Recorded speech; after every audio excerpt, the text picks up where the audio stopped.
रक्ताभिसरण संस्था पूर्ण झाली होती आपली. रक्ताभिसरण संस्था चालू होती. बरोबर आहे. आणि संस्थेचे 3 घटक कोणकोणते? हृदय, रक्त आणि रक्तवाहिन्या. यातील एक घटक म्हणजे हृदय हा भाग आपण पाहिलेला होता. हृदयाची बाह्य रचना, हृदयाची आंतररचना आणि हृदयाचं कार्य कसं चालतं हे सुद्धा आपण कालच्या तासामध्ये बघितलेलं आहे. तर रक्ताभिसरण संस्थेतील दुसरा घटक म्हणजे रक्त या बाबतीत आपण आज माहिती बघणार आहोत. तर रक्त म्हणजे काय? सांगता येईल तुम्हाला काय? कशाला म्हणायचं रक्त?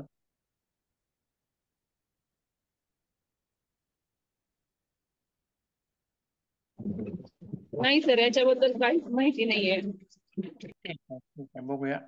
पुढे बघूया आपण.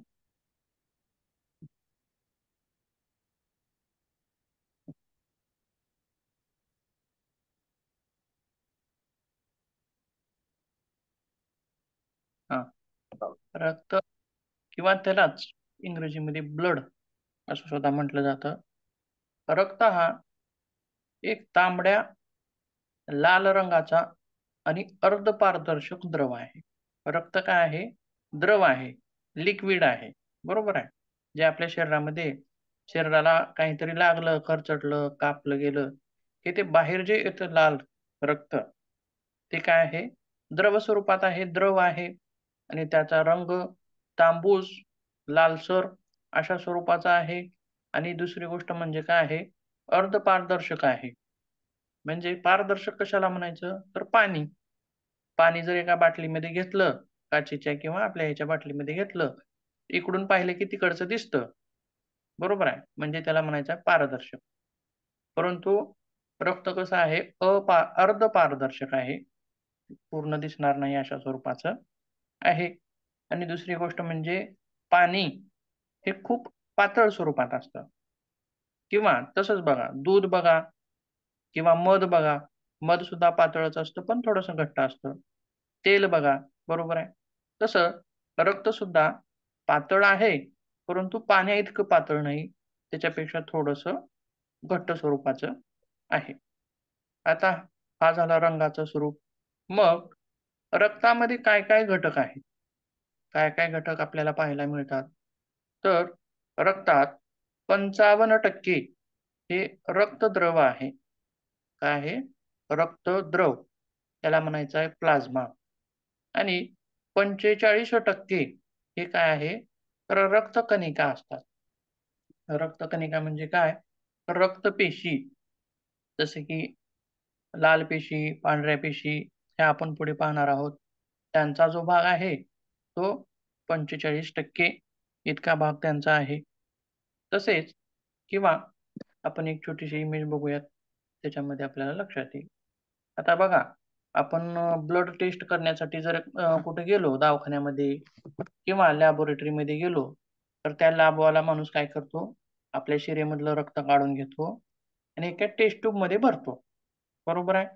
परंतु ज्यावेळेस टेस्ट ट्यूबमध्ये भरलेलं रक्त आपण पाहतो, ते पूर्ण बुडापासून वरपर्यंत हे कसं दिसतं? लालच दिसतं. बरोबर आहे. तर त्याच्यातले भाग वेगळे दिसतात. पांढऱ्या पेशी वेगळ्या, लाल पेशी वेगळ्या किंवा रक्तद्रव वेगळं असं दिसतं का? सुरुवातीला काढल्या-काढल्या दिसत नाही. बरोबर आहे. पण हे लॅबोरेटरीवाले काय करतात नंतर एक मशीन असते. एक छोटीशी गोल अशी मशीन असते आणि ते जे रक्त काढलेलं आहे टेस्ट ट्यूबमध्ये, तीच टेस्ट ट्यूब नळी ते काय करतात त्या मशीनमध्ये ठेवतात आणि त्या मशीनमध्ये काय होतं, तर ती मशीन गोल फिरत असते मध्ये आणि त्या मशिनीसोबत ते जी टेस्ट ट्यूब आहे, टेस्ट ट्यूबही फिरते आणि त्या टेस्ट ट्यूबमधलं रक्तसुद्धा फिरत असतं. मग फिरल्यामुळं काय होतं, तर सेंट्रिफ्युगल नावाचं फोर्स त्या रक्तावरती अप्लाय होतं आणि रक्तातील घटक हे वेगवेगळे होतात. मग कसे होतात वेगवेगळे बघूयात आपण एका टेस्ट ट्यूबमध्ये आपल्याला दिसेल.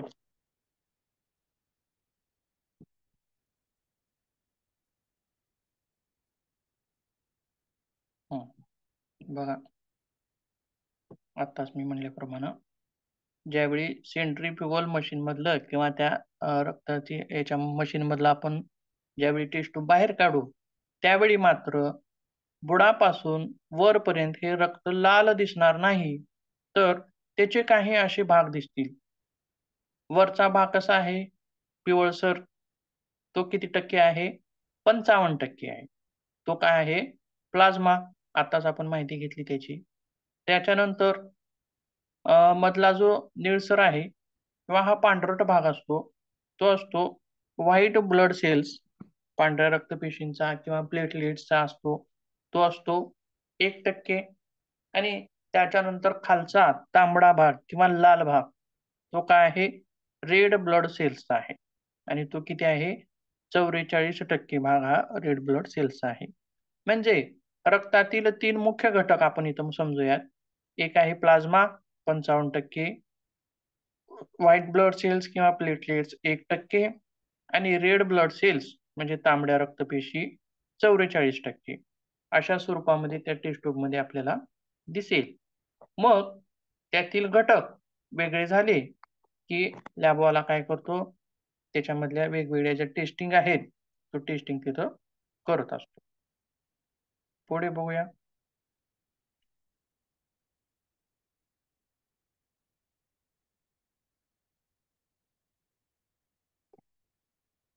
हं.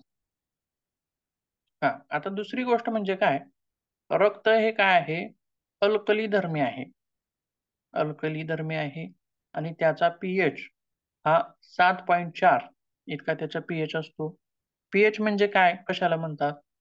अल्कली धर्मी, ॲसिडिक नेचर कसं आहे? त्या द्रवाचं नेचर कसं आहे?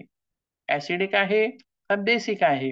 हे मोजण्याचं जसं आपण अंतर किलोमीटरमध्ये मोजतो, तसं पीएच म्हणजे ते द्रव हे ॲसिडिक आहे का बेसिक आहे? हे मोजण्याचं एकक आहे. आणि रक्ताचा हा पीएच किती आहे? तर 7.4 हा रक्ताचा पीएच आहे. तसेच पुढे मानवी शरीरात जवळपास 5 ते 6 लिटर रक्त असते. म्हणजेच एकूण पूर्ण शरीराच्या वजनाच्या 9% हे रक्त असतं. बरोबर आहे. हाडांचं वजन वेगळं असतं, त्वचेचं वेगळं असतं, मांसपेशींचं वेगळं असतं. त्या संस्थेमध्ये आपण एकूण शरीराच्या वजनाचं आपण तिथं बघितलेलं आहे. तसंच यामध्ये सुद्धा रक्ताचं वजन हे एकूण शरीराच्या 9% असतं. तसेच रक्ताचा अभ्यास करणाऱ्या शास्त्राला हेमॅटोलॉजी असं सुद्धा म्हटलं जातं. तसेच आता हे जे रक्तातील घटक आहेत, कोणकोणते? तर एकूण घटक बघूयात. रक्तातील घटक एक आहे रक्तद्रव, त्याला प्लाझ्मा म्हणायचा आहे. दुसरा आहे रक्तकणिका किंवा पेशी, त्याला ब्लड सेल्स म्हणायचं आहे. तिसरा आहे रक्तबिंबिका किंवा रक्तपट्टिका, प्लेटलेट्स आणि लसिका, लिम्फ असे वेगवेगळे घटक आपल्याला रक्तामध्ये दिसून येतात. मग त्यातील एक एक घटक आता आपण बघणार आहोत. तर पहिला घटक आहे प्लाझ्मा. काय आहे? प्लाझ्मा. सुरुवातीला आपण टेस्ट ट्यूबमध्ये पिवळा भाग जो बघितला वर आलेला, तो कशाचा होता? प्लाझ्माचा. म्हणून बघा याचा रंग काय आहे बघूया आता. तर रक्तद्रव हा रंगहीन किंवा फिकट पिवळसर रंगाचा आहे. फिकट पिवळसर रंगाचा आहे आणि त्याचा जवळपास 55% भाग हा रक्तद्रवाचा असतो. त्याचसोबत मग आता या रक्तद्रवामध्ये काय-काय आहे? ते आपल्याला इथं बघायचं आहे आणखीन. मग रक्तद्रवामध्ये बघा काय-काय सांगितलंय. 90% पाणी आहे. बघा, रक्त पातळ का आहे म्हणून सांगता येईल हो आपल्याला? कशामुळे सांगता येईल? कारण त्याच्यामध्ये रक्तद्रवाचा जो भाग आहे, म्हणजे पाण्याचा, तो किती आहे? 90%. तसेच अ, 7 ते 8% भाग हा प्रथिनांचा आहे. प्रथिन म्हणजे काय? प्रोटीन्स. आणि 2 ते 3% भाग ग्लुकोजचा आहे आणि 0.9% भाग हा क्षार आणि अमिनो आम्ल किंवा मेदाम्लांचा व टाकाऊ पदार्थांचा असतो. तसेच सीरम अल्ब्युमिन, अल्ब्युमिन, हिपॅरिन ही प्रथिनं असतात. बरोबर आहे.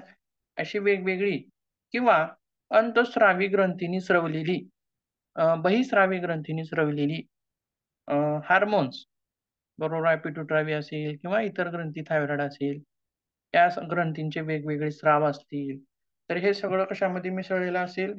रक्तामध्ये मिसळलेलं असेल. त्यासोबत प्रोथ्रॉम्बिन नावाचा एक घटक असतो, तो काय करत असतो? रक्तामध्ये रक्त गोठण्यासाठी मदत करत असतो. तसेच आता बघा आणखीन काय सांगता येईल, तर तांबे, लोह, calcium, sodium, sodium bicarbonate, phosphorus आणि खनिज क्षारांचं प्रमाण सुद्धा या प्लाझ्मामध्ये आपल्याला पाहायला दिसतं. तसेच आता याला आपण थोडक्यात काय म्हणूयात माहिती आहे का? अन्न घटक.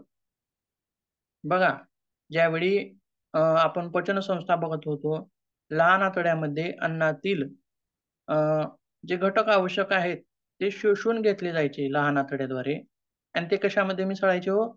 रक्तामध्ये सामील व्हायचे आणि हे सर्व अन्न घटक पूर्ण शरीरामध्ये पसरायचे. म्हणजेच जे अन्न घटक आहेत ते सर्व आपल्याला रक्तात दिसतील, पण रक्तातील प्लाझ्मा नावाच्या द्रवामध्ये आपल्याला ते दिसतील. तसेच दुसरी गोष्ट म्हणजे काय? तर आपण ज्यावेळी श्वसन संस्था बघितली, त्यावेळी काय होत होतं? श्वसन संस्थेमध्ये कार्बन डायऑक्साईड बाहेर जायचा आणि ऑक्सिजनमध्ये यायचा. म्हणजे प्लाझ्मामध्ये ऑक्सिजन सुद्धा प्लाझ्मामध्येच दिसून येतो.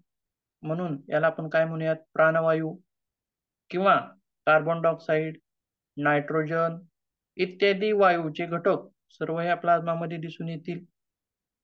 तसेच अँटीबॉडीज आणि अँटीटॉक्सिन्स त्यांचं प्रमाण सुद्धा आपल्याला ह्या प्लाझ्मामध्ये पाहायला मिळेल आणि वेगवेगळे एन्झाईम्स, वेगवेगळे हार्मोन्स इत्यादी घटक, त्याचसोबत युरिया, युरिक ॲसिड, क्रिएटिन यांचं प्रमाण सुद्धा आपल्याला या प्लाझ्मामध्ये असलेलं दिसून येतं. तसेच अमायनो ॲसिड्स, ग्लुकोज, मेद अथवा चरबीमधील पदार्थ म्हणजे कोणकोणते पदार्थ असतील ते? ग्लिसरॉल असेल, कोलेस्टेरॉल असेल, ट्रायग्लिसराईड असेल, असे वेगवेगळे घटक सुद्धा आपल्याला या प्लाझ्मामध्ये दिसून येतील. त्याचसोबत शरीरामध्ये शोषून घेतलेले जीवनसत्व कोणकोणते? ए, बरोबर आहे, के, डी, ई असे वेगवेगळे जीवनसत्व सुद्धा. म्हणजे आपण थोडक्यात काय म्हणूयात बघा, हे जीवनसत्व असतील किंवा प्रोटीन्स असतील किंवा मेदाम्ल असतील, हे काय आहेत? अन्न घटक आहेत. बरोबर आहे. तर हे सर्व अन्न घटक आपल्याला प्लाझ्मामध्ये दिसून येतील आणि कार्बन डायऑक्साईड, ऑक्सिजन, नायट्रोजन हे काय आहेत? वायू. म्हणजे वायूचे घटक सुद्धा आपल्याला प्लाझ्मामध्ये दिसून येतील. आणि दुसरी गोष्ट म्हणजे काय? शरीराने जर रक्त वापरलं, त्यातील अन्न घटक शोषून घेतले, की त्याच्यामध्ये काय सोडतात ते अवयव? टाकाऊ पदार्थ सुद्धा सोडतात. मग हे रक्तात येतात. मग हे टाकाऊ पदार्थ सुद्धा कशामध्ये असतात? तर या प्लाझ्मामध्ये असतात. तर एकत्रितरित्या व्हाईट ब्लड सेल्स आणि रेड ब्लड सेल्स किंवा प्लेटलेट्स यांना सोडून जो एकत्रित घटक दुसरा आहे, अन्नपदार्थ असतील, ऑक्सिजन वगैरे, हे सर्व आपल्याला प्लाझ्मामध्ये दिसून येईल. बरोबर आहे. म्हणून याचा 55% भाग आपल्याला दिसून येतो. तर हा झाला प्लाझ्माचा भाग. त्याच्यानंतर आपण दुसरा घटक बघूयात. तो कोणता आहे? तर रक्तपेशींचा. आणि हा किती आहे? 45%. मग रक्तपेशीमध्ये वेगवेगळे प्रकार पडतात. तर एकूण मुख्य किती प्रकार आहेत? 3 प्रकार. तर त्याच्यातला पहिला प्रकार आहे तांबड्या रक्तपेशी, यांनाच म्हणायचं आहे RBC, रेड ब्लड सेल्स. दुसरा प्रकार आहे पांढऱ्या रक्तपेशी, WBC, व्हाईट ब्लड सेल्स. आणि तिसरा प्रकार आहे रक्तबिंबिका म्हणजे प्लेटलेट्स. असे 3 प्रकार रक्तपेशींचे किंवा कणिकांचे आहेत, असं आपण तिथं म्हणूयात. मग त्यातील पहिला जो प्रकार आहे तांबड्या रक्तपेशींचा, तो बघूयात. आणि त्यामध्ये काय काय आढळतं मग, किंवा त्याला नाव काय आहे, किंवा त्याचा रंग कसा आहे, आकार कसा आहे, ते आपण बघूया. तर लाल रक्तपेशींनाच एरिथ्रोसाइट्स असं सुद्धा म्हटलं जातं. त्यासोबत आरबीसी मध्ये लोहयुक्त प्रोटीन असते, त्यालाच आपण काय म्हणत असतो, हिमोग्लोबिन. बरोबर आहे. आपण रक्ताची चाचणी केलं की काय सांगितलं जातं, तुमच्या रक्तामध्ये हिमोग्लोबिनचं प्रमाण कमी आहे. आणि काय खावा तुम्ही, गुळ वगैरे खावा, बीट वगैरे खावा. का सांगितलं जातं असं, तर गुळामध्ये किंवा बीटमध्ये लोहाचं प्रमाण जास्त असतं. बरोबर आहे. म्हणून असं सांगितलं जातं. आणि या हिमोग्लोबिनमुळे रक्ताचा रंग हा लाल असतो. काय कारण आहे, तर हिमोग्लोबिनमुळं रक्ताचा रंग लाल आहे. आणि सामान्य माणसाच्या शरीरामध्ये हिमोग्लोबिनचं जे प्रमाण आहे ते 14.5% इतकं असावं. स्त्रियांमध्ये 13% इतकं असतं. म्हणजे हे सामान्य प्रमाण आहे. याच्यापेक्षा जर कमी असेल तर हिमोग्लोबिनची कमतरता आहे असं म्हटलं जातं. तसेच हिमोग्लोबिन ऑक्सिजन पासून ऑक्सी हिमोग्लोबिन तयार करते आणि यापासूनच शरीराच्या विभिन्न भागांना, अवयवांना ऑक्सिजन मिळतो. ही ऑक्सिजन पुरवण्याची एक प्रक्रिया आहे. आणि आरबीसीचा व्यास हा काय आहे, तर 7.2 मायक्रॉन इतका आरबीसीचा व्यास आहे. आणि दुसरी गोष्ट म्हणजे काय, तर आरबीसीचा आकार कसा आहे, अंतर्वक्र आहे. कसा आहे, अंतर्वक्र, चकत्यांसारखा. एका इमेज मध्ये बघूया म्हणजे लक्षात येईल तुम्हाला.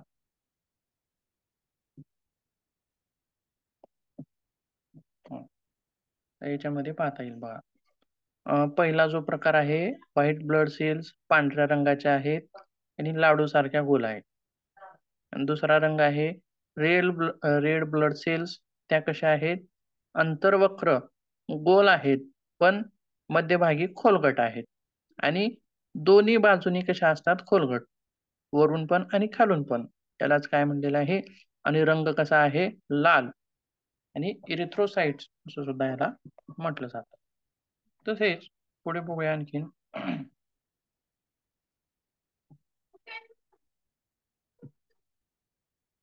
हं. या आकाराने अंतर्वक्र असतात. त्यासोबत या आकाराने लहान आणि केंद्रक विरहित पेशी आहेत. बघा, पेशीच्या रचनेमध्ये आपण पाहिलेलं आहे, प्रत्येक पेशीमध्ये केंद्रक असतं. पण रक्तपेशी, लाल रक्तपेशी हा एकमेव अशा पेशी आहेत ज्यांच्यामध्ये केंद्रक नसतं. केंद्रक रहित पेशी हे असतात. आणि एक उंट आहे ज्याच्यामध्ये लाल रक्तपेशी ह्या केंद्रक असलेल्या दिसून येतात. त्यासोबत मग यांची निर्मिती कुठे कुठे होते लाल रक्तपेशींची, सांगा बरं आता तुम्ही. बरेच वेळेस हा भाग झालाय आपला, रक्तपेशींची निर्मिती जाणता येईल.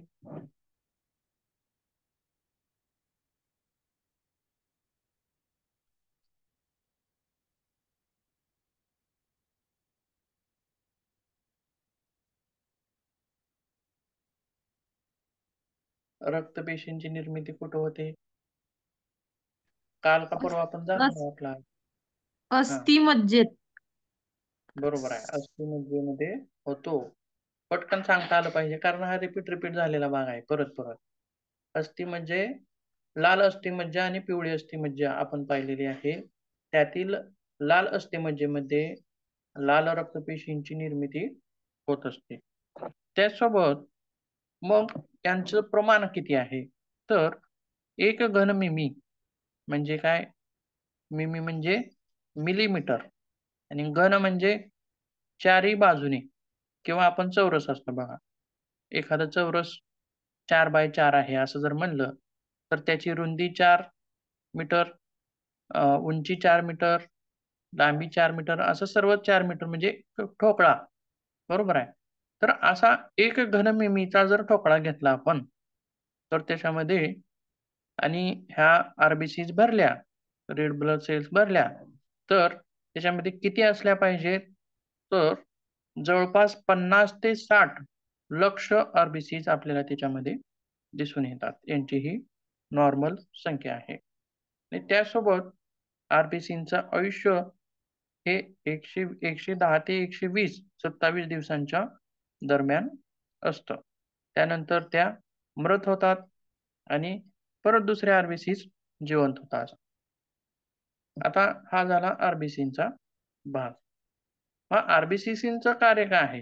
म्हणजे रेड ब्लड सेल्सचं कार्य काय आहे? मुख्य कार्य काय आहे त्यांचं?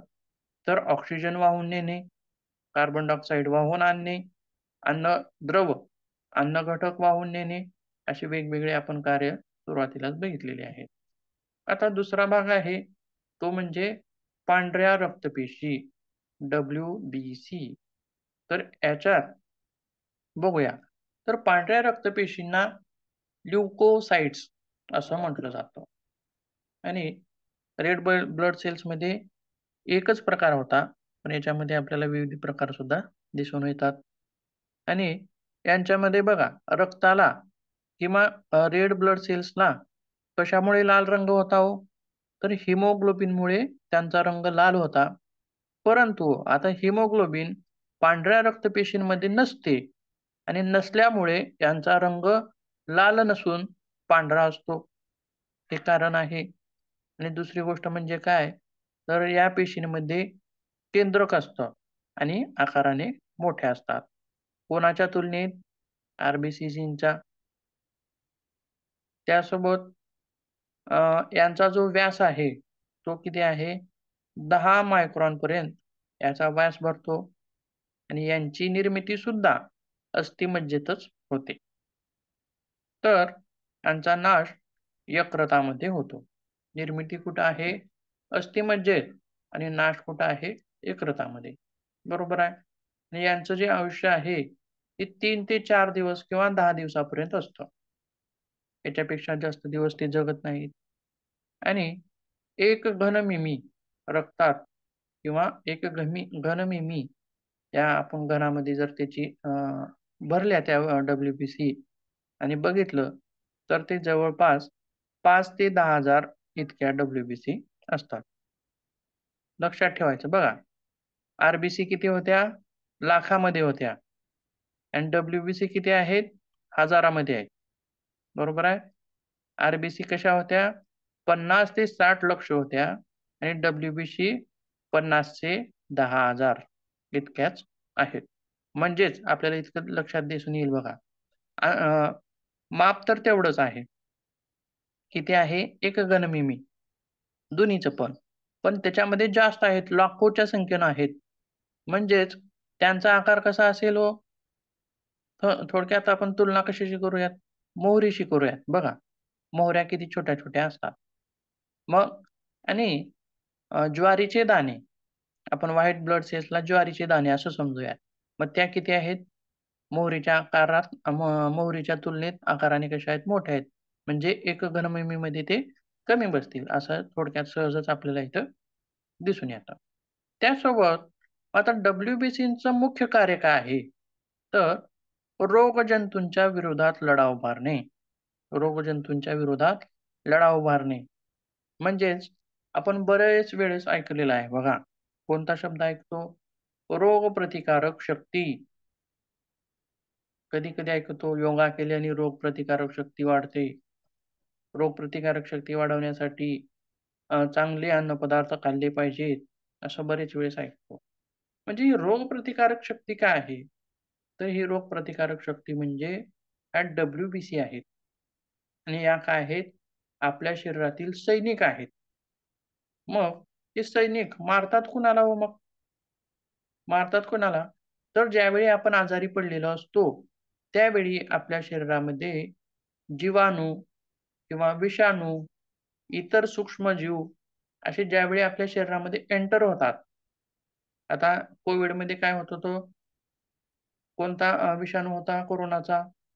तो आपल्या शरीरामध्ये शिरला, की त्या विषाणूचे एकापासून अनेक होतात. मल्टिप्लायमध्ये त्याचं विभाजन होत असतं. पण असे आलेले विषाणू त्यांना मारण्याचं काम, मग तो कोणताही रोग असेल. बरेच रोग हे विषाणूजन्य आहेत किंवा बरेच रोग हे जीवाणूजन्य आहेत. म्हणजे त्याला काय म्हणतो आपण इंग्रजीमध्ये व्हायरल डिसीज किंवा बॅक्टेरियल डिसीज. आपण साधी सर्दी जरी झाली, तरी ती काय आहे, व्हायरल किंवा बॅक्टेरियल असते. घसा खवखवत असेल किंवा दमा लागत असेल, धाप लागत असेल, असे शरीरातले बरेच विकार हे बॅक्टेरिया किंवा व्हायरसमुळे होतात. आणि हे शरीरामध्ये आलेले व्हायरस किंवा बॅक्टेरिया यांना नष्ट करण्याचं काम, यांना संपवण्याचं काम कोणाचं असतं? तर WBCचं असतं. मग दुसरी गोष्ट बघा, कोरोनामध्ये आपल्याला लसीकरण केलं गेलं. सरकारतर्फे काय केलं गेलं? लसीकरण केलं गेलं. मग काय केलं गेलं असेल? किंवा या WBCला यादृच्छिक असते, म्हणजे आठवण असते. जर समजा एखादा रोग किंवा टायफॉईड असेल, टायफॉईड आपल्याला आता झालाय, बरोबर आहे? पहिल्यांदा झालाय. आयुष्यामध्ये आपल्याला पहिल्यांदा झालाय. आणि त्यावेळी या WBC काय केल्यात, त्या टायफॉईडच्या जंतूंना मारण्यासाठी लढलेले आहेत. बरोबर आहे. मग यांच्यामध्ये आठवण असते. जर तोच टायफॉईड पुन्हा 5 वर्षांनी जरी झाला, तरी त्यांना ते लक्षात असतं, की हा टायफॉईडचा जंतू कसा आहे आणि त्याला कसं मारायचं आहे. हे तंत्र त्यांना अगोदर झालेलं असतं. बरोबर आहे. पहिली लढाई आणि दुसरी लढाई या दोन्हीमध्ये फरक असते. म्हणजे दुसरी लढाई कशी असते? अनुभवाची असते. पहिली कशी असते? तितका अनुभव नसतो. म्हणजेच लसीकरण म्हणजे सुद्धा तसाच एक प्रकार आहे. लसीकरणाद्वारे काय केलं जातं? त्या रोगाचे जंतू जे अर्धवट मेलेले असतात, ते आपल्या शरीरामध्ये सोडले जातात. मग काय होतं? त्या WBC काय करतात? त्यांना ओळखतात आणि मारण्याचा प्रयत्न करतात. मग त्याच्यामध्ये सुद्धा त्यांना मग काय झालं? त्या जंतूंची ओळख झाली. हे जंतू कसे आहेत आणि त्याला कसं मारलं पाहिजे. म्हणजेच जर भविष्यात कोविड नावाचा रोग झाला, तर त्यांना लढण्यासाठी त्यांच्याकडे एक टेक्निक निर्माण झालेली असते. त्याच्यामुळं लसीकरण करतात. बरोबर आहे. आणि भविष्यात एखादा झालेला रोग पुन्हा किती वर्षांनी जरी झाला, तर त्या जंतूंना कसं मारायचं हे सुद्धा त्यांच्यामध्ये अवगत झालेलं असतं. आणखीन पुढे बघूया. म्हणूनच त्यांना काय म्हणलेलं आहे, सैनिकी पेशी हे आपल्या शरीरातील काय आहे, मिलिटरी फोर्स आहे.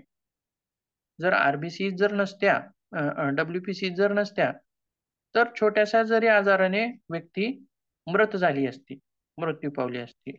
किंवा एखाद्या व्यक्तीला बघा, की थोडंसं जरी वातावरण बदल झालं, की सर्दी होते किंवा काहीतरी आजार होतो किंवा सतत काहीतरी आजार होत असतात. सततच काहीतरी, काहीतरी, काहीतरी असे आजार होत असतात. म्हणजेच त्यांना काय म्हणतो आपण? अ, अ, त्यांची रोगप्रतिकारक क्षमता कशी आहे? कमकुवत आहे म्हणतो. म्हणजे WBCचं कार्य कसं आहे? बरोबर आहे. कमकुवत आहे. किंवा एखाद्या व्यक्तीला कॅन्सरसारखा रोग आहे किंवा HIV सारखा रोग आहे. तर अशा लोकांची आता HIV सारखा जो रोग आहे, अशा व्यक्तींमध्ये काय होतं, की WBC ज्या आहेत, त्या लढून काय झालेल्या असतात, कमजोर झालेल्या असतात आणि ते विषाणू मरत नाहीत लवकर. आणि दुसरी गोष्ट म्हणजे काय, की जे मोठे आजार आहेत कॅन्सरसारखे, HIV सारखे, तर अशा आजारामध्ये काय होतं, या WBC कमजोर होतात आणि साधा साधे सोपे सूक्ष्म जीवाणू जरी आपल्या शरीरामध्ये एंटर झाले, तर त्या जीवाणूंना ते काय करतात, बळी पडतात. म्हणजेच काय, सारखं-सारखं आजारी पडणं, हे सुद्धा त्याचंच एक लक्षण आहे. ठीक आहे. त्याचसोबत WBC बरं समजा बघा, WBC योग्य प्रमाणात असणं हे ठीक आहे. पण WBCची जर संख्या वाढली, त्यांच्या नॉर्मल रेंजपेक्षा जर त्यांची संख्या जास्त झाली, तर त्याला काय म्हणतात? ल्युकेमिया. तर आणि जर संख्या कमी झाली, तर काय म्हणतात त्याला? ल्युकोपिनिया. म्हणजे आपण बरेच वेळेस ऐकतो बघा, एखादा लहान मुलगा वगैरे आजारी वगैरे असेल, तर काय म्हणतात? पांढऱ्या पेशी कमी झाल्यात म्हण हो, असं म्हणतात बघा. बरेच वेळेस आपण ऐकलेलं असेल. किंवा बरेच वेळेस आपण असं सुद्धा ऐकतो, की पांढऱ्या पेशी कमी पडल्यात म्हण. बरोबर आहे? असं सुद्धा ऐकतो. म्हणजेच वाढणे म्हणजे काय? ल्युकेमिया आणि कमी झाल्यास ल्युकोपिनिया असे 2 विकार या संबंधी आपल्याला तिथं दिसून येतात. त्याचसोबत जर या WBCची संख्या जर खूपच जास्त झाली तर त्याला रक्ताचा कर्करोग किंवा रक्ताचा कॅन्सर असं सुद्धा म्हणून ओळखलं जातं. आता WBCचे काही प्रकार आहेत. तर यांचे एकूण 5 प्रकार पडतात. कोणकोणते आहेत बघूया.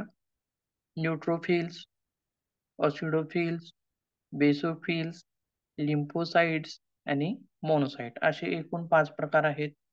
पण RBC मध्ये असे प्रकार होते का हो? नव्हते. एकच प्रकारची RBC होती. तांबड्या रंगाची, गोल आणि दोन्ही बाजूने अंतर्वक्र असलेली. पण याच्यामध्ये मात्र आपल्याला 5 प्रकार दिसून येतात.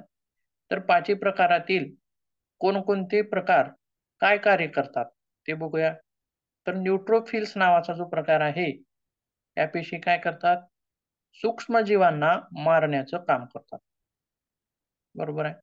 आणि दुसरी गोष्ट काय? दुसरा प्रकार ओसिडोफिल्स आहे. तर हा जो प्रकार आहे, तर हा ॲलर्जीमध्ये यांची संख्या वाढते. म्हणजे ॲलर्जीमध्ये सुद्धा WBCना कार्य करावं लागतं. बरोबर आहे. सर्दीसारखी ॲलर्जी असेल किंवा आणखीन कुठली ॲलर्जी असेल, यावेळी सुद्धा WBCच कार्य करतात. म्हणून यांची संख्या आपल्याला तिथं काय होते? वाढलेली दिसते. परंतु WBC मधली कोणत्या प्रकारची संख्या वाढलेली असेल? ऑसिडोफिल्स नावाच्या प्रकाराची संख्या वाढलेली असेल.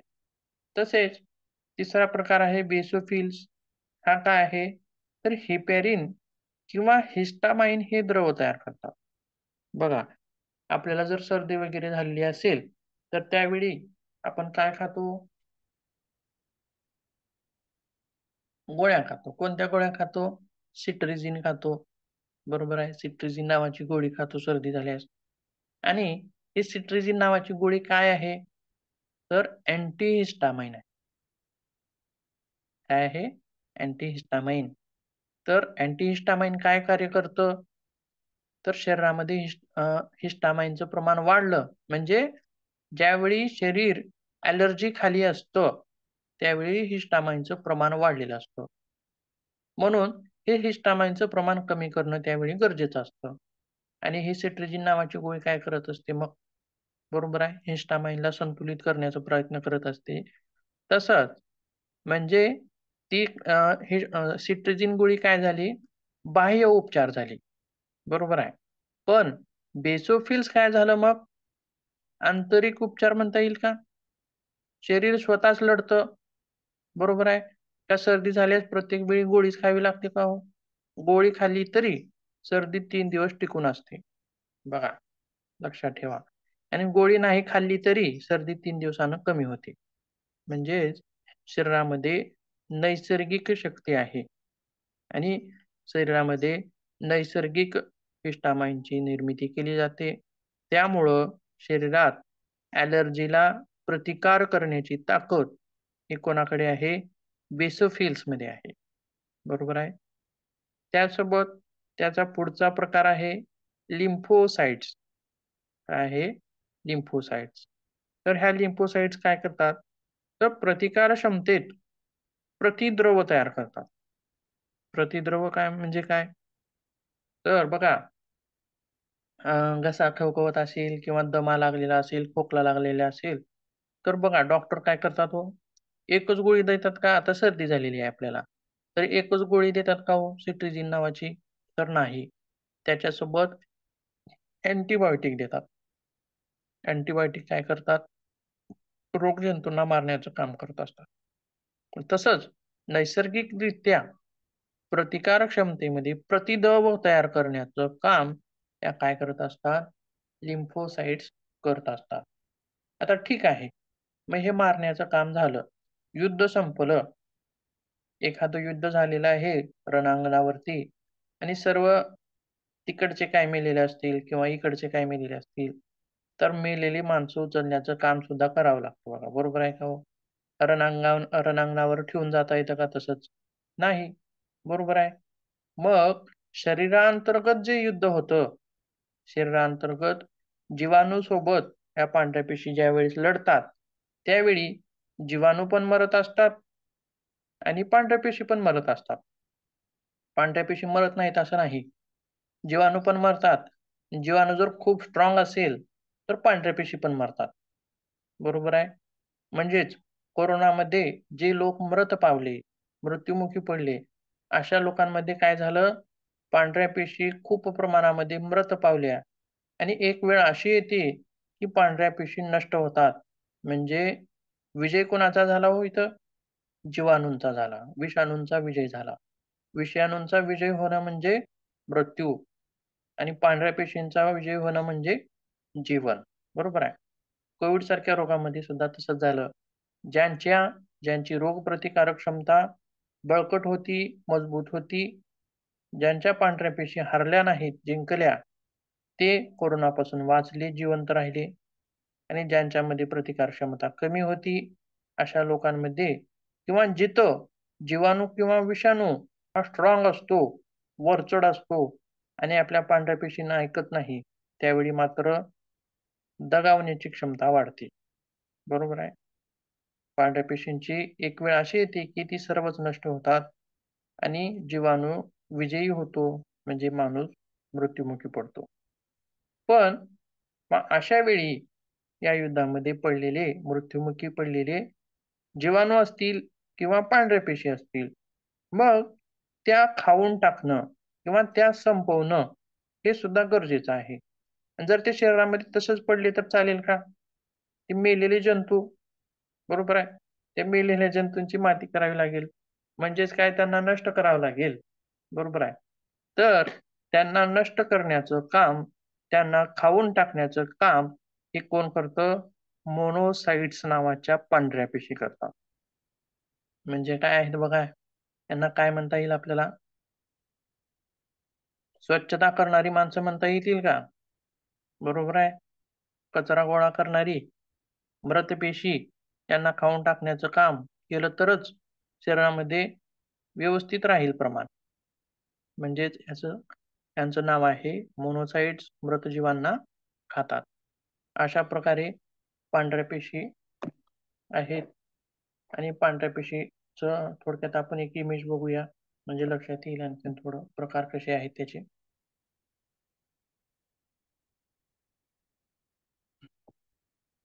हं.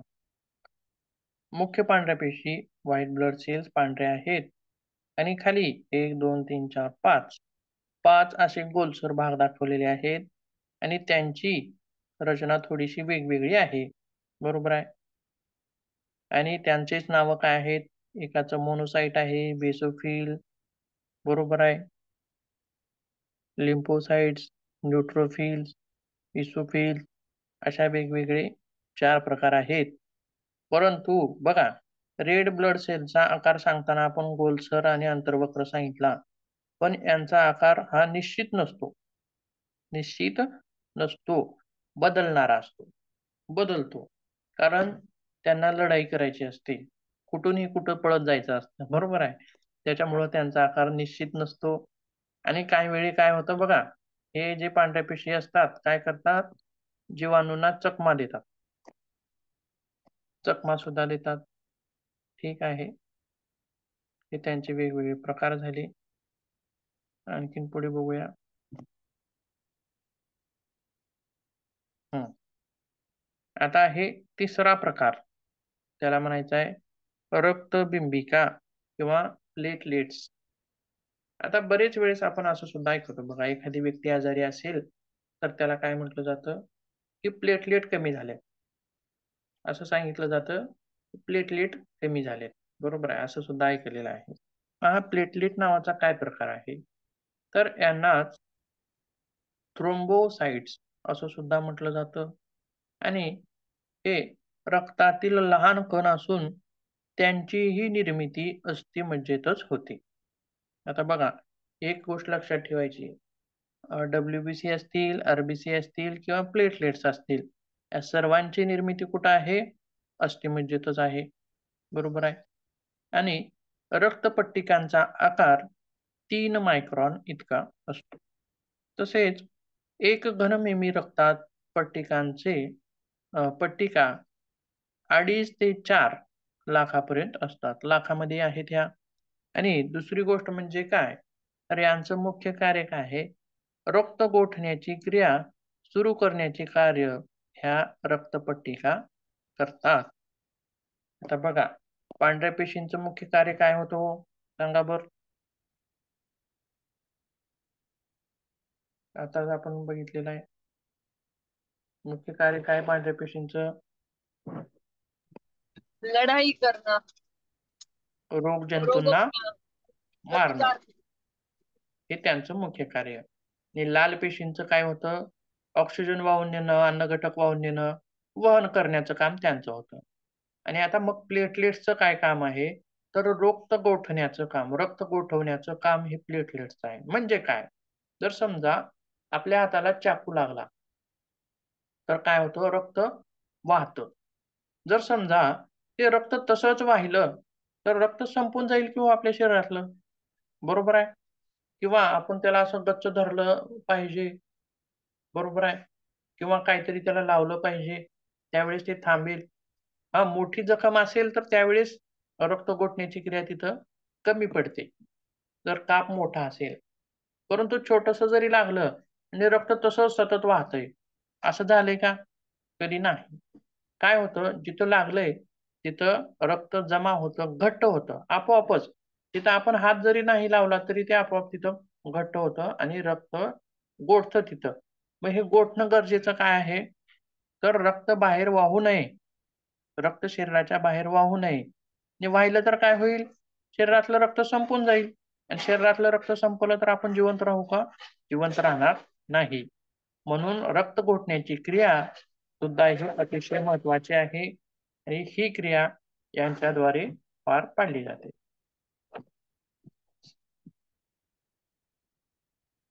पुढे बघूया परत.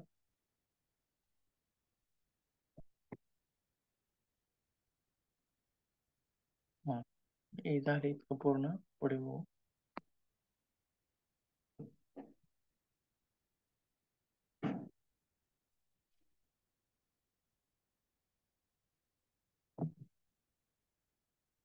हं. रक्तपट्टिका. रक्तपट्टिकांच्या नंतर लसिका किंवा लिंफ, त्याला लिंफ असं म्हणूयात.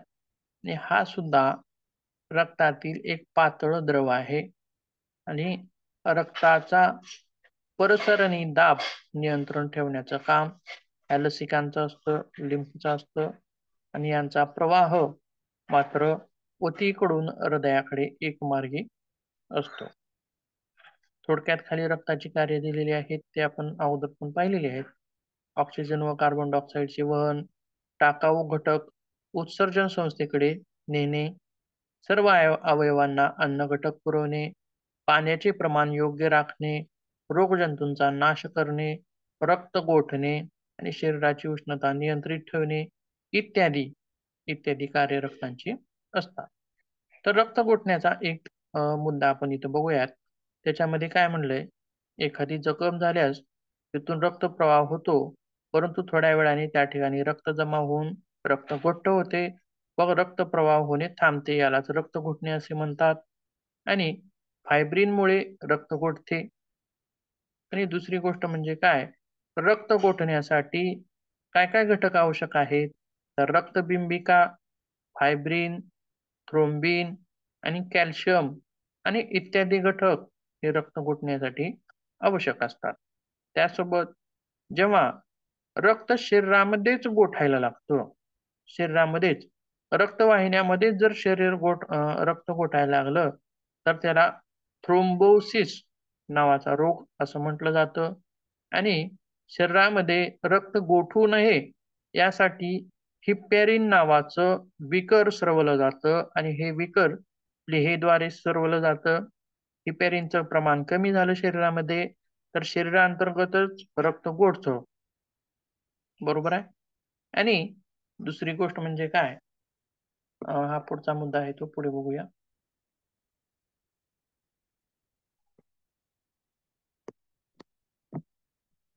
पुढचा एक घटक बघूया लगेच.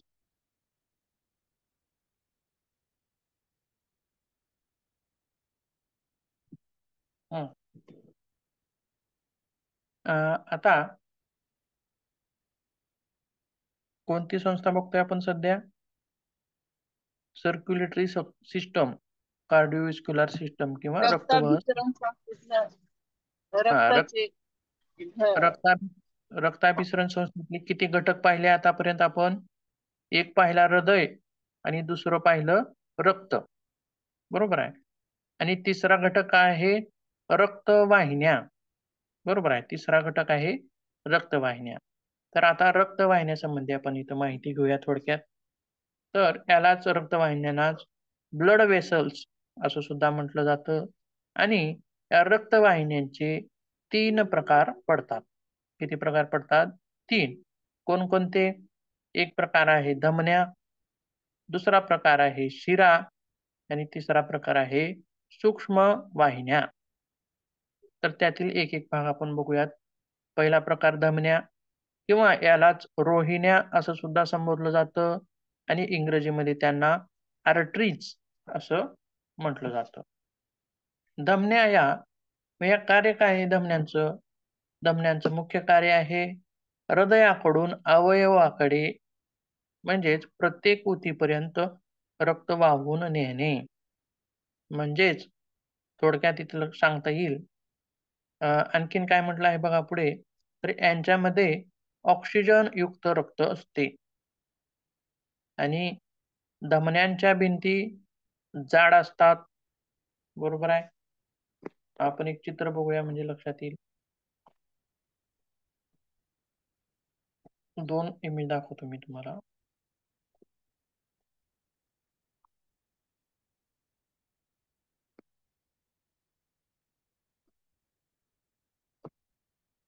एक मिनिट.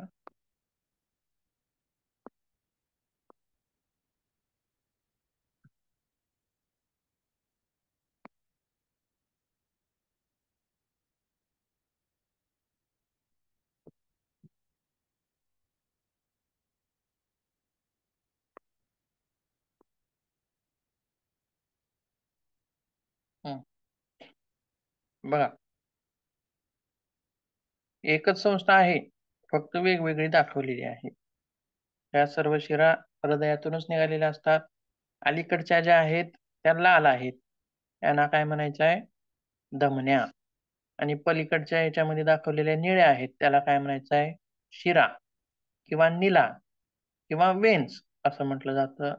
धमन्या या शुद्ध रक्ताचं वहन करतात आणि हृदयाकडून अवयवाकडे रक्त वाहून नेण्याचं कार्य करतात. तर शिरा या अवयवांनी वापरलेलं रक्त हृदयाकडे परत घेऊन येण्याचं कार्य करतात, बरोबर आहे. आणि दुसरी गोष्ट म्हणजे काय, तर धमन्या या शरीरामध्ये खोलवर असतात, तर शिरा या त्वचेलगत असतात. काही त्वचेलगत असतात तर काही खोलवर असतात. तर आपल्याला पाहण्यात जे येतात, आता बघा, या दिसतात बघा आपल्याला, बरोबर आहे. ह्या सलाईन वगैरे लावताना हे सलाईन कशामध्ये लावलं जातं? शिरामध्ये लावलं जातं. आणि या शिरांचा रंग कसा दिसतोय हो? सांगा बरं.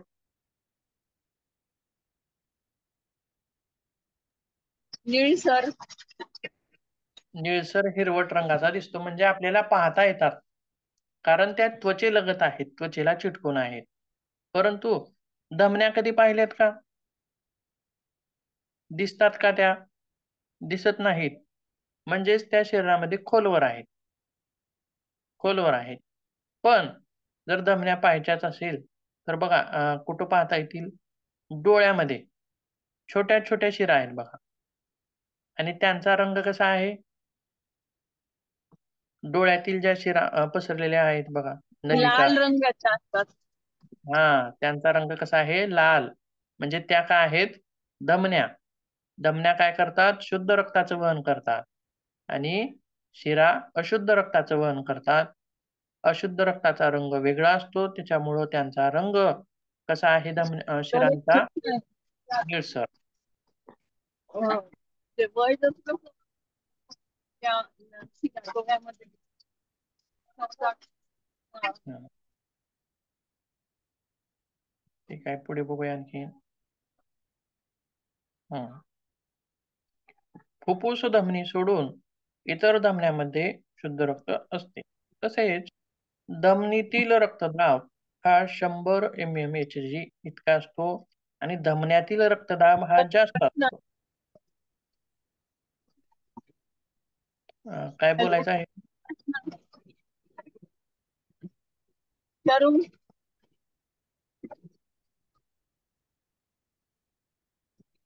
हॅलो ऐकायला येते. हा बोला की.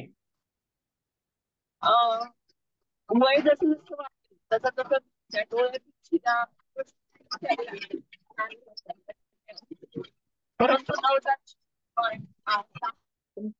तुमचा आवाज येत नाही व्यवस्थित. काय बोलताय? विचारा.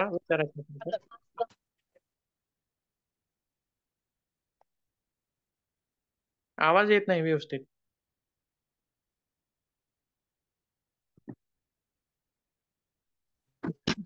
आता येतोय आवाज. हा बोला आता. अं, वय प्रौढ व्यक्ती असतात त्यांच्या डोळ्यात परंतु ती नवजात 15-12 तुमच्या डोळ्यांमध्ये डोळे पांढरे दिसतात याचं कारण काय? आवाज येत नाही व्यवस्थित. पहिल्यांदा फक्त वयोवृद्ध व्यक्ती असा आवाज ऐकू येते. पुढे ऐकू येत नाही. पुढे बोला परत एकदा. सर मी नंतर विचारते. माझा आवाज ठीक आहे. अडखळतोय आवाज. वयोवृद्ध एवढं ऐकू येते. पुढे ऐकू येत नाही काय म्हणतो. माझा येतोय का आवाज व्यवस्थित? हो तुमचा अत्यंत व्यवस्थित येतो. माझाच तुमच्यापर्यंत ठीक आहे. नंतर विचारा प्रश्न, मी परत सांगेन आणखी. ठीक आहे, पुढे बघूया. हा कुठपर्यंत आलोय आपण? धमन्यातील रक्तदाब 100 mmHg म्हणजेच धमन्यातील रक्तदाब जास्तीचा असतो आणि शिरामधील रक्तदाब हा कमी असतो.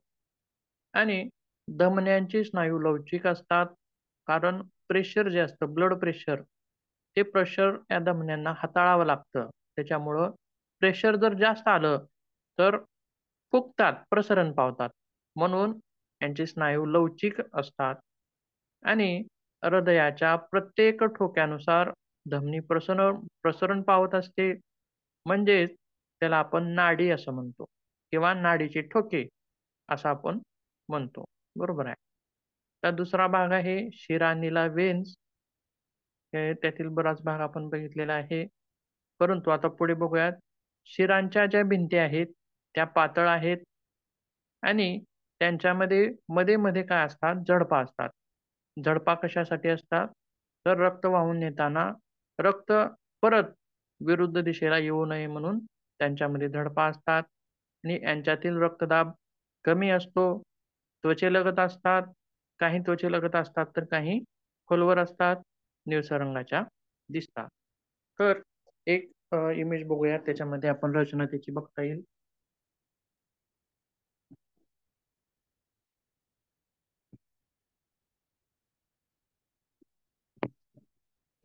बघा, वरचा जो प्रकार आहे तो आर्टरी आहे, म्हणजे धमन्यांचा आहे. खालचा आहे निळ्या रंगाचा, म्हणजे व्हेन्स आहे, शिरा आहेत. आर्टरी मध्ये लेयर्स बघा किती आहेत. सुरुवातीपासून वरच्या लेयर्स पासून मोजा. 1 2 3 4 आणि मध्ये रक्तप्रवाह आहे. आणि याच्यामध्ये किती लेयर्स आहेत? 1 2 3. त्याच्यामध्ये रक्तप्रवाह आहे. वेन्स जाड असतात, आर्टरीज जाड असतात, वेन्स थोड्याशा पातळ असतात. पण निळ्या रंगाच्या ज्या वेन्स आहेत त्याच्यामध्ये झडपा आहेत. जिथं बाण दाखवलेला आहे बघा, तिथं झडपा आहेत. बरोबर आहे. कारण पुढे गेलेले रक्त मागे येऊ नये याच्यासाठी या झडपा असतात. पण आर्टरीज मध्ये मात्र या झडपा दिसून येत नाहीत. झडपा विरहित आर्टरीज असतात.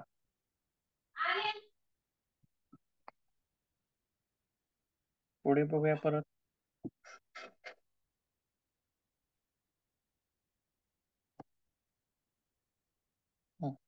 आता तिसरा प्रकार, रक्तवाहिन्यामधील तिसरा प्रकार म्हणजे केशवाहिन्या. केशवाहिन्या म्हणजे अतिशय सूक्ष्म अशा वाहिन्या, किंवा त्यालाच काय म्हटलं जातं? कॅपिलरीज, इंग्रजीमध्ये कॅपिलरीज असं म्हटलं जातं. तर या कुठं असतात नेमकं? तर या धमन्यांच्याच कॅपिलरीज झालेल्या असतात. म्हणजे केशवाहिन्या का म्हणलेलं आहे, तर आपली केस जितकी सूक्ष्म आहेत, लहान आहेत, तितक्या या लहान असतात, सूक्ष्म असतात किंवा आपल्या केसापेक्षा सुद्धा केसाचे जर 10 हे केले, पार्ट केले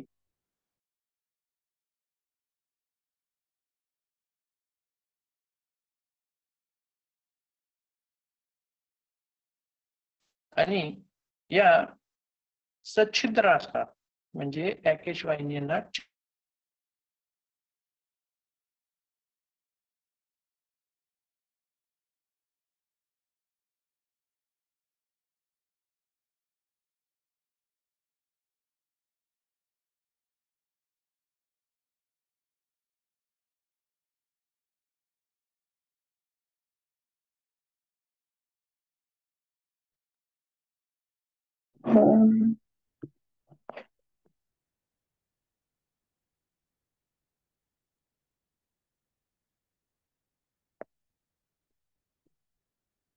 ठीक आहे, पुढे बघूया आणखी. डिस्कनेक्ट झाला होता. काय म्हटलं बघा. या किती पदरी आवरणाच्या आहेत? एक पदरी आवरणाच्या आहेत. शिरा आणि नीलामध्ये कसं होतं? शिरा आणि धमन्यामध्ये 3 आवरणं, 4 आवरणं अशा प्रकारच्या होत्या. परंतु या कॅपिलरीज मध्ये मात्र फक्त एकच आवरण आहे. अतिशय सूक्ष्म असतात, सच्छिद्र असतात. 2 पेशींच्या मधून सुद्धा पेशवाहिन्या जातात. म्हणजे बघा किती सूक्ष्म झाल्या. पेशी हा शरीराचा अतिशय सूक्ष्म घटक झाला. किती सूक्ष्म असतात पेशी? सूक्ष्मदर्शकाखाली बघितल्याशिवाय त्या आपल्याला डोळ्यांनी दिसत नाहीत. म्हणजे उघड्या डोळ्यांनी त्या पाहता येत नाहीत. परंतु अशा सूक्ष्म पेशींच्या सुद्धा मधून त्या जातात केशवाहिन्या. म्हणजे या केशवाहिन्या किती सूक्ष्म झाल्या याचा बघा विचार करा, किती सूक्ष्म असतील त्या. आणि दुसरी गोष्ट म्हणजे काय, यांचे सर्व शरीरभर जाळी पसरलेले असते. तर या ठिकाणी आपल्या रक्तवाहिन्यांचे 3 प्रकार संपतात. आणि दुसरी गोष्ट म्हणजे सर्वाधिक रक्तपुरवठा हा शरीरामध्ये यकृताला होत असतो आणि तो आहे 28%. त्याच्यापुढे आणखीन एक छोटासा भाग बघूयात लगेच.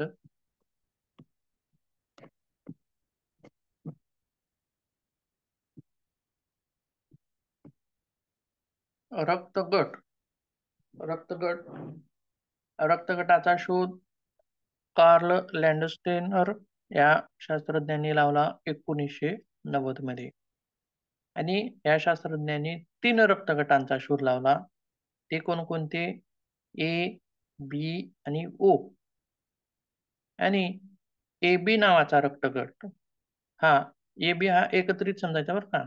ए वेगळा, बी वेगळा आणि ए बी वेगळा. तर या ए बी रक्तगटाचा शोध डिकास्टेलो आणि स्टर्ली यांनी 1902 मध्ये लावला. बघा, रक्तगटाचा शोध काय कारण आहे? तर बघा, प्रत्येक व्यक्तीच्या शरीरातील रक्त हे सारखं नाही, हे महत्वाचं आहे. बघा, पूर्वीच्या काळी सुद्धा एखाद्या व्यक्तीला जर रक्ताची कमतरता भासली तर त्या व्यक्तीला रक्त दिलं जायचं. आणि हे असं रक्त दिलं गेलं की त्यामधल्या काही केसेस सक्सेस व्हायच्या आणि काही केसेस फेल व्हायच्या. म्हणजे ज्या व्यक्तीला त्याच्या रक्तगटाचाच रक्त मिळालेला आहे अशी व्यक्ती जिवंत राहायची आणि ज्या व्यक्तीला त्याच्या रक्तगटाच्या विरुद्ध रक्तगटाचं रक्त भेटलेलं आहे अशी व्यक्ती मृत पावायची. म्हणजे हे कधी सुरुवातीला झालं. मग हे असं का होतंय हे पाहण्यासाठी रक्ताची सूक्ष्म रचना बघितली गेली. त्यावेळी रक्तातील हे वेगवेगळे गट दिसून आले. मग असं जाणवलं की एका व्यक्तीचं जो रक्तगट आहे त्या व्यक्तीला त्याच गटाचं रक्त दिलं तरच ती व्यक्ती जिवंत राहते, अन्यथा मरण पावते. असं याच्यामध्ये संशोधनात आलं. त्यासोबत मग ओ नावाचा जो रक्तगट आहे तो गट ए, बी, ए, बी, ओ या 4ही जणांना रक्त देऊ शकतो. सर्वांनाच रक्त देऊ शकतो, म्हणून त्याला सर्व योग्य दाता असं म्हणतात. आणि AB नावाचा जो रक्तगट आहे, तो रक्त कोणालाही देत नाही. त्याचं रक्त कोणाला चालत नाही, फक्त AB व्यक्ती सोडून. आणि तो त्या व्यक्तीला सर्वांचं रक्त चालतं. म्हणजे ए, बी, AB, O या चारही रक्तगटाचं रक्त तो घेऊ शकतो. म्हणून त्याला म्हणलेलं आहे सर्व योग्यग्राही असं सुद्धा त्याला म्हणतात. आणि एक थोडी छोटी इमेज बघूयात, म्हणजे कोणता रक्तगट कोणाला देऊ शकतो त्याच्यामध्ये आपल्याला दिसेल.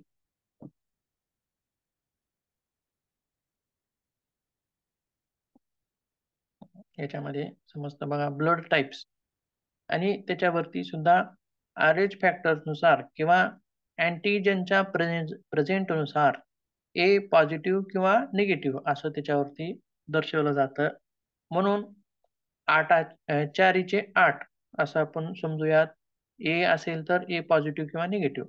जर समजा एखाद्या व्यक्तीचा रक्तगट ए पॉझिटिव्ह असेल तर तो ए पॉझिटिव्ह आणि AB पॉझिटिव्ह व्यक्तीला रक्त देऊ शकतो आणि ए पॉझिटिव्ह, ए प्लस, ए मायनस, O प्लस आणि O मायनस या व्यक्तीकडून तो रिसीव्ह करू शकतो, म्हणजे घेऊ शकतो.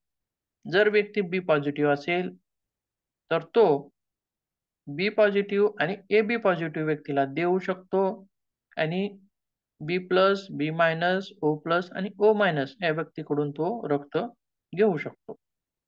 आणि ज्या व्यक्तीचं रक्त गट AB प्लस असेल, ती व्यक्ती फक्त AB प्लस व्यक्तीलाच रक्त देऊ शकते आणि सर्वांचंच घेऊ शकते, म्हणजे एव्हरीवन दिलेला आहे बघा तिथं. म्हणजे सर्व योग्यग्राही असा हा रक्तगट आहे. देणार मात्र कोणालाच नाही, परंतु सर्वांचं घेणार अशा स्वरूपाचा आहे. आणि O प्लस, O प्लस रक्तगट O plus, A plus, B plus, AB plus या सर्वांना देऊ शकतो आणि O प्लस आणि O मायनस या व्यक्तींचं घेऊ शकतो. आणि दुसरा आहे A मायनस, हा A plus, A minus, AB plus, AB minus व्यक्तींना देऊ शकतो. A मायनस आणि O मायनसचं घेऊ शकतो. दुसरा आहे B मायनस किंवा निगेटिव्ह. हा B plus, B minus, AB plus, AB minus व्यक्तींना देऊ शकतो. बी मायनस, O मायनसचं घेऊ शकतो. AB निगेटिव्ह असलेला व्यक्ती AB प्लस, AB मायनसला देऊ शकतो. AB minus, A minus, B minus आणि O मायनसचं घेऊ शकतो.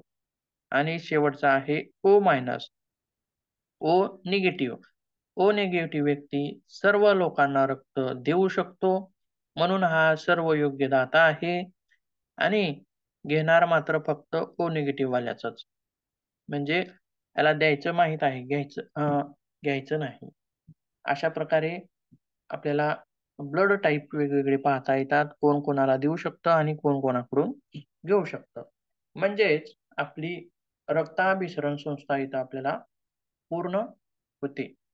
रक्ताभिसरण संस्थेतील सर्व घटक आपण इथं पाहिलेले आहेत. याच्यामध्ये काही अडचण असेल तर विचारू शकता. तर त्याच्या सगळ्या नोट्स पाठवा. काय म्हणलात? याच्या सगळ्या नोट्स पाठवा. ठीक आहे, ठीक आहे. आजच पाठवतो मी, या नोट्स पाठवतो आज तुम्हाला. मागच्या राहिलेत